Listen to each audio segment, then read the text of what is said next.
पीलीभीत में भाजपा विधायक विवेक वर्मा के पिता रामशरण वर्मा ने प्रदेश की योगी सरकार पर निशाना साधा। उन्होंने कहा कि बिना किसी ऊपर वाले के भरोसे कोई रिश्वत ले सकता है, लेखपाल पैसा लेता है तो इसमें ऊपर वाले भी मिले होते हैं, तभी इतना पैसा चलता है। उन्होंने आगे कहा, मैं तो कहूँगा सभी मुख्यमंत्रियों में सबसे ज्यादा नकारा और बेकार मुख्यमंत्री योगी है, इनसे अच्छी तो मायावती है। भाजपा विधायक के पिता के इस बयान पर अब विपक्ष ने योगी सरकार पर निशाना साधा।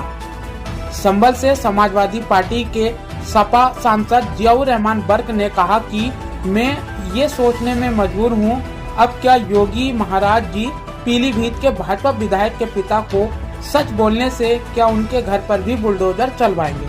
आइए सुनते हैं क्या कहा सपा सांसद जियाउर रहमान बर्क ने। अब मुझे ये सोचने पे मैं मजबूर हूँ कि अब क्या योगी महाराज जी भाजपा के माननीय विधायक जी के पिताजी के सच बोलने पे क्या उनके घर पे भी बुलडोजर चलवाएंगे। जो अभी तक बुलडोजर की प्रक्रिया को आगे बढ़ाने वाले कोई आदमी ये सच कहता है या कुछ करता है तो उसे टारगेट कर जो काम कर रहे हैं, यकीनन अब ये जो तानाशाही है, चाहे बीजेपी के अंदर, पार्टी के अंदर हो या सरकार के अंदर हो, ये चीज़ अब चलने वाली नहीं है।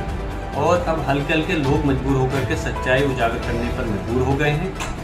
खाली भारतीय जनता पार्टी के पीलीभीत के माननीय विधायक जी के पिताजी ही नहीं, बल्कि अभी कुछ समय पहले आपने 4-5 दिन पहले देखा होगा कि कैबिनेट मंत्री हैं निषाद जी ने, उनका भी ये बयान था कि मंत्रियों की सुनवाई अधिकारी नहीं कर रहे हैं।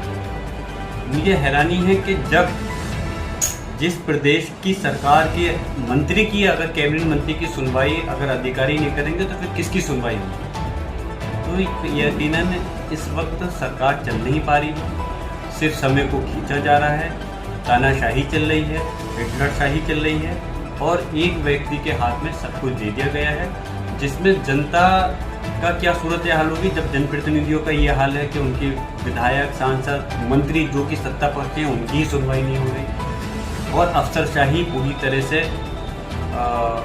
अपने ऊपर काबिज हो चुकी है इस प्रदेश के लिए।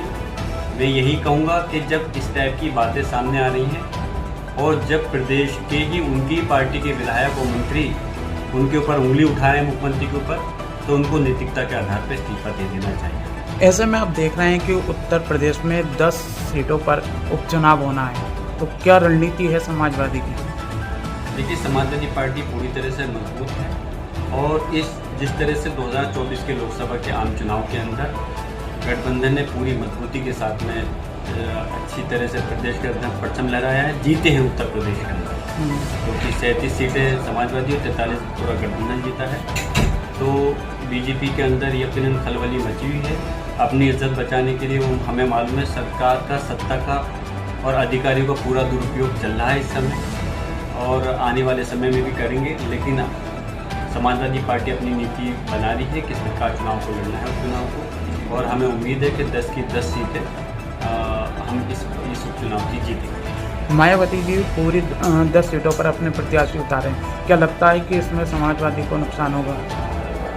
पार्टी है उनकी, उनको अधिकार है, वो चाहे 10 पे 10 पे लड़ाएँ, चाहे 10 की 5 सीटों पर लड़ाएँ, हम कौन होते हैं उनको रोकने वाले। लेकिन यकीनन बस मैं यही कहूँगा कि वो कैंडिडेट अगर ऐसे डिक्लेयर नहीं करें जिससे बीजेपी को फ़ायदा पहुँचे। चुनाव वो बीजेपी को जिताने के लिए नहीं बल्कि अपनी पार्टी को जिताने के मकसद से लड़ेंगे, तो तब कोई परेशानी नहीं है। और अगर इस टाइप की वो करेंगे तो ज़रूर उनके ऊपर मैं क्वेश्चन नहीं बल्कि पूरी जनता क्वेश्चन, जिन्हें मार्केट जैसे पहले लगा फिर लगे।